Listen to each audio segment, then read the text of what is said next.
Jadi menjadi aneh, Bu. Masa daerah semakin kaya sumber daya alamnya, dia dibikin semakin miskin. Dan sekarang kondisinya daerah sudah semakin menyempit fiskalnya. Tentu kami membutuhkan sinergisitas yang tidak biasa di tengah kebijakan pusat yang juga sangat tidak biasa kepada daerah. Mengejar program ke berbagai kementerian, kaki saya ini rasanya ada berapa kilo berjalan, Pak. Proposal itu udah berapa ribu lembar, tapi kan seberapa pun yang kita dapat tidaklah sebanding dengan seberapa yang ditahan dan hilang oleh pemerintah pusat. Jadi kalau kita bicara fokus, maka yang kita butuhkan sekarang adalah transparansi, keadilan, dan kepastian dari pusat terhadap kita. Fiskalnya dulu, Pak. Sebentar lagi tadi kata Bapak ada pembahasan Undang-Undang APBN 2027 ya, Pak ya. Mohon Pak, coba deh. Ini mumpung izin Pak Gubernur, saya kemarin habis diminta narasumber di DPD RI, satu-satunya kepala daerah. Disemangati untuk terus bicara, saya bilang anak saya masih 2, kecil-kecil. Ngeri-ngeri juga, Bu. Tapi saya harus menyuarakan gitu, Bu. Kita memimpin udahlah dalam kondisi sulit, ditakut-takutin. Lalu kita mau jadi apa kami kepala daerah kalau nggak menyuarakan kondisi? Bantulah kami Pak daerah-daerah untuk mengubah ini. Ini di sia-sia kami kehilangan 0,5 triliun di 2026. Yang ditahan 0,5 triliun. Yang 2026 sudahlah. Saya kira semua kabupaten kota hari ini sudah legowo, sami'na wa ata'na. Tapi tolong pusat bayarkan hak kami yang tertahan di 2023-2024. Padahal sampai detik ini, Pertamina Hulu Rokan yang rumahnya di Provinsi Riau masih menjadi sumber utama migas Indonesia. Masa kita nggak dapat keadilan fiskal? Maksudnya saya butuh ini disampaikan ke Menteri Keuangan gitu.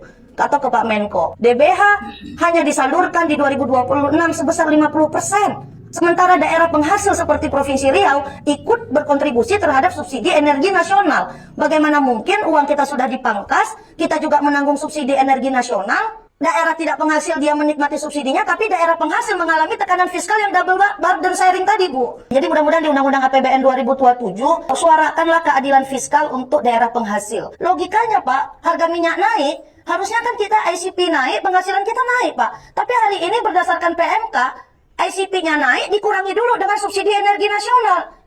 This is not fair, Pak.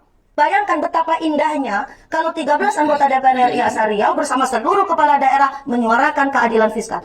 Ingat, Pak, 2021 adalah terakhir pemerintah pusat membuka kertas kerjanya untuk kita. Saya kalau soal ikhtiar, Pak, ini jumpa Wakil Menteri Keuangan. Itu video call dengan Bapak Menteri Keuangan. Di undang-undang kalau bisa berubah, Pak Ahmad, Bapak Ibu. Kalau bisa yang pasal 10 ayat 1 ini, Pak, kami mohon, Bu. Janganlah begini bunyinya, DBH dipangkas 50%. Nah, kita ini daerah penghasil, jadi menjadi aneh, Bu. Masa daerah semakin kaya sumber daya alamnya, dia dibikin semakin miskin gitu. Lalu kita sudah dieksplorasi, tanah kita, hutan kita, laut kita, sungai kita, terus hasilnya dibawa, terus kita disuruh, lu cari PAD ya. Tanah yang mana lagi? Sungai yang mana lagi? Hutan yang mana lagi? Saya pun jujur izin, Bu, saya jadi bupati cuma ingin menyuarakan gitu, Bu. Yang saya suarakan juga bukan berarti kami tidak sami'na wa ata'na gitu. Nah ini, tanah, air, kekayaan alam terkandung di dalamnya dikuasai oleh negara dan dipergunakan sebesar-besarnya untuk kemakmuran rakyat. Pertanyaannya, apakah rakyat daerah penghasil sudah mendapatkan kemakmuran? Padahal negara, yang dimaksud dengan negara adalah pemerintah pusat dan pemerintah daerah. Tapi hari ini pemerintah daerah ditinggal, Bu, Bapak Ibu. Bapak Ibu anggota DPR RI yang kami hormati. Saya mewakili dari 500 juta rakyat kami di Siak. Apa yang kurang dipersembahkan Siak untuk Republik ini? 84,5% hasil minyak bumi pusat. Pemda cuma dapat 15,5%. Kami daerah penghasil cuma 6,5%. Dari 6,5% tidak lagi pula dibuka kertas kerjanya. Lalu kami harus pula lagi menanggung burden sharing, harus menanggung subsidi energi nasional. Ini belum bicara CPO lagi, Pak. Bu, Pak Ketua DPRD ini kami luar biasa nih CPO. Itu CPO kan lewatnya di jalan kabupaten gitu. Bayangkan, uang kabupatennya diambil, kebijakannya ditarik. Kami harus menanggung jalan yang rusak ini.